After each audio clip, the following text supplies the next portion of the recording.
What's going on YouTube? My name's Alex. This is Acid Cheese Gaming. Welcome back to something a little bit different. I've been playing a whole bunch of Pokemon Stadium lately, and I know that Pokemon Stadium is now available on the Nintendo Switch Virtual Library for the expansion pack. And I thought it might be kind of worthwhile to show off some of the experience that I have and help you guys to try to build a team if you want to go into the Poke Cup. I've cleared through the first two difficulties, being Poke Cup and Great Ball in the Poke Cup. So I wanted to create a team, and if anyone out there is interested in playing this game on the Nintendo Switch, or maybe if you have it for the Nintendo 64, by the way, review is in the pipeline, so stay tuned for that. But like I was just mentioning, just kind of go through some Pokemon that I think have been, absolutely fantastic and have really hard carried me, and maybe some ones to stay away from. Now, before I get into anything, I've watched a few lists in this game, so first I want to talk about a couple Pokemon to stay away from. This guy is first, Machamp. Stay away from him. He's absolutely terrible. Yes, his attack stat is high, but his speed stat is abysmal. His special stat is abysmal. So keep away from him. Another one that I think might trip up some people, Golem, same thing. Stay away from him because, as I just mentioned, his speed stat and his special stat are absolutely terrible. If you need a rock type, you're better off going with Graveler. So, okay, first honorable mention. I haven't used this Pokemon yet. I almost said character. Pokemon. Sorry, it was a long day. Anyway. Persian. With the way that crits work in this game, it's the higher the speed stat, the better chance of a crit. And crits always do extra bonus damage, so any chance you possibly can to get a crit, it's a wonderful thing. And because of that, Persian has a wonderful little attack called Slash, which almost always crits. You can also use Mimic if you're worried about getting some kind of status effect, like a Stun Spore or a Hypnosis or something like that. And if you run into some rock type, then Bubble Beam is just absolutely wonderful. Growl's kind of a throwaway. Just keep using Slash. So, I haven't used Persian. I do eventually want to make a team with them on it. And another honorable mention. I've used this since, long ago. It's actually my favorite Pokemon in the entire game of the original 151. And I just absolutely love and adore him. Zapdos. I just love Zapdos. But same thing. Awesome speed stat. He's one of the faster Pokemons in the game. He's got great special. Thunderbolt and Thunder Wave. Wonderful in tandem.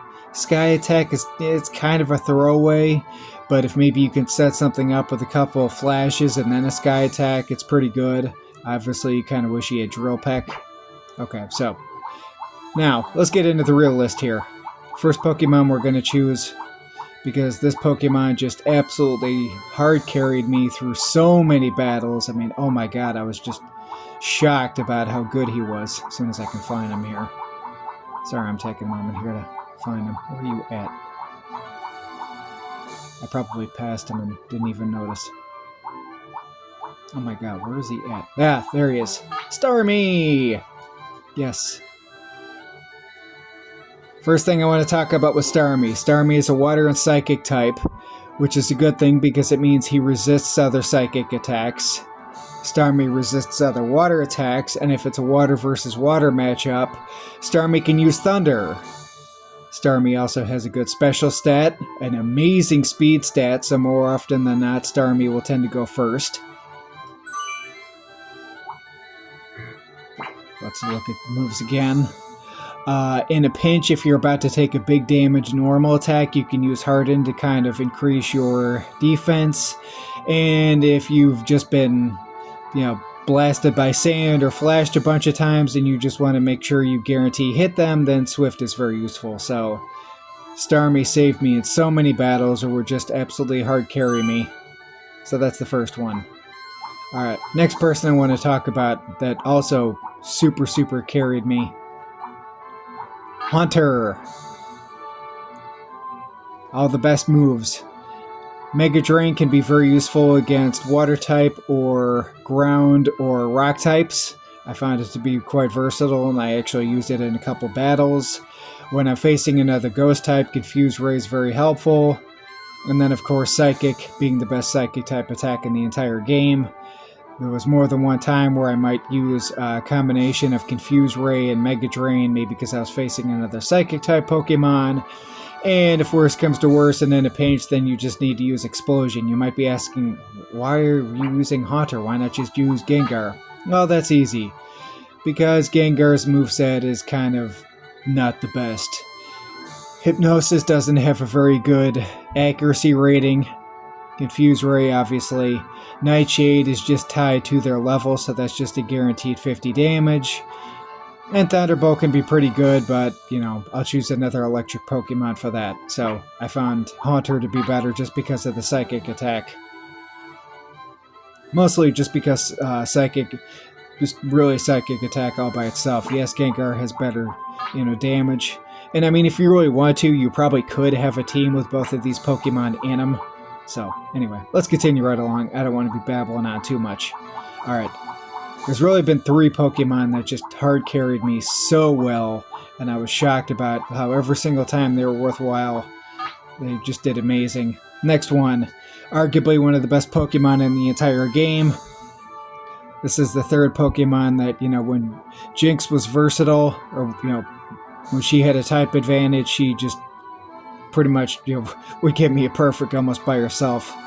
Ice Punch is very good versus anyone who's weak to ice attacks, or especially Dratini, Dragonair, Dragonite. Psychic, obviously I just talked about, best Psychic type attack in the game. Mega Punch, yes, Jinx's attack stat is low, but Mega Punch can be worthwhile in a pinch versus other Psychic type attacks. And if you know how to use Lovely Kiss strategically, then Lovely Kiss can be pretty good, especially if you're facing another Psychic type, or another type that wants to inflict some type of status ailment, paralysis, sleep, confusion, something to that effect. So, all good moves. Mostly just Psychic and Ice Punch. I kind of wish it was, Ice Beam or Blizzard, but hey, Ice Punch worked out well. And there was more than once that I ended up freezing my opponent with Ice Punch, and it was just a KO from there. Or just kept using Ice Punch versus another Psychic battle, and versus another Jinx even, and it won me the match. So, Jinx was number 3. Let's put Jinx on the team. And let's also go grab Haunter. So, those are the main 3 that just absolutely carried me. There was a couple others, 3 others that I used that were real good role players for me. I'll go into one right now. Jolteon. 2nd fastest Pokemon in the entire game. I think only Electrode has a higher speed stat. Jolteon's 152. We can actually check that right now. Let's go over to Electrode. Yeah, 163. And I forget, what was Zapdos? 117. So yeah, Jolteon's got one of the highest speed stats in the game.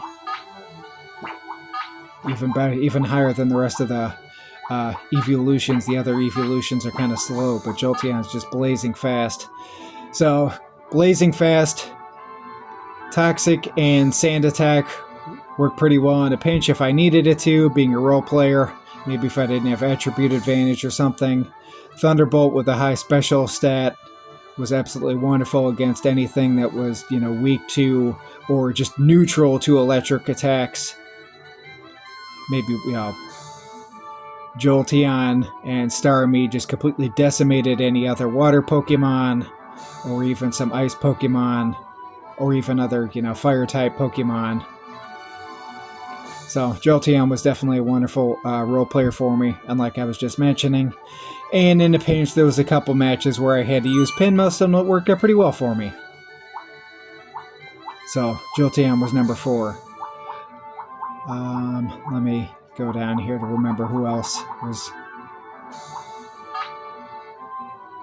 If you need a good normal attacker with an ice, also ice type attack, Dragonair can work in a pinch, but kind of slow, so you have to be cautious of that. Same problem with Articuno. And Razor Wind is just an abysmal attack. So you really have 2 attacks, Substitute and Ice Beam. If only he had Blizzard. Alright, so let's go down to the next Pokemon that played a good role player for me. Execute. Same thing as I was just talking about before with Jinx. And also with Starmie, having the Psychic type attack means that they're resistant to the other Psychic attacks, which you will see. Mega Drain just completely can decimate, rock, ground, and water type Pokemon. Stun Spore, while not the most accurate, is, good for inflicting paralysis. And then Egg Bomb and Leech can work in a pinch. If you want an absolute blazing speedster, just a quick honorable mention to Electrode. I personally didn't use them, but I have seen some lists talk about them, so just make a quick note of that. Alright, next, speaking of Psychic type attacks, the next person that, pretty well hard carried for me, Kadabra, just because he's got that Psychic. He's got Psychic, he's got Recover, and he's got Dig, so if you're going up against another Alakazam, or maybe a Ghost Pokemon, or something else, having that recovery is super useful. So we're going to put Kadabra on there. And then the last one that I was just using more recently, Nidoking. Mainly just because of Earthquake. Earthquake has 100 accuracy. If he can somehow manage to make Horn Drill hit, it's just stupid busted. But especially versus other like ground type attacks, or maybe if you pick the wrong type, or even just versus normal type Pokemon, Earthquake is just absolutely awesome. And more often than not, it does crit. So these are the 6. The first 3, absolute all-stars for me. Starmie, Jinx, Haunter, Jolteon, and Kadabra really played really good role players for me. I mean, if you need to, you could probably go with, hold on, let's take a look at, whoops. Let's take a look at Nidoqueen. I forget, I want to look at her stats. Not great, but not horrible. Who's got better speed? 107. Then yeah, you're better off sticking with Nidoking for that. Sand Slash is just absolutely abysmal.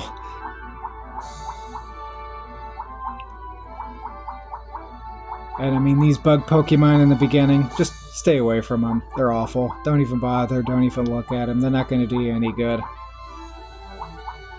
I have seen some lists run Clefable just because of Sing and Ice Beam, so I haven't had any experience, so I can't really speak on that. But you know what? My recommended list, personally, I'd go like this. When I go for the Ultra Ball Cup, I'm probably going to run this list. So, hope this helps you guys, everybody. If you enjoyed it, let me know. Want to see more? Thanks for watching. Until next time.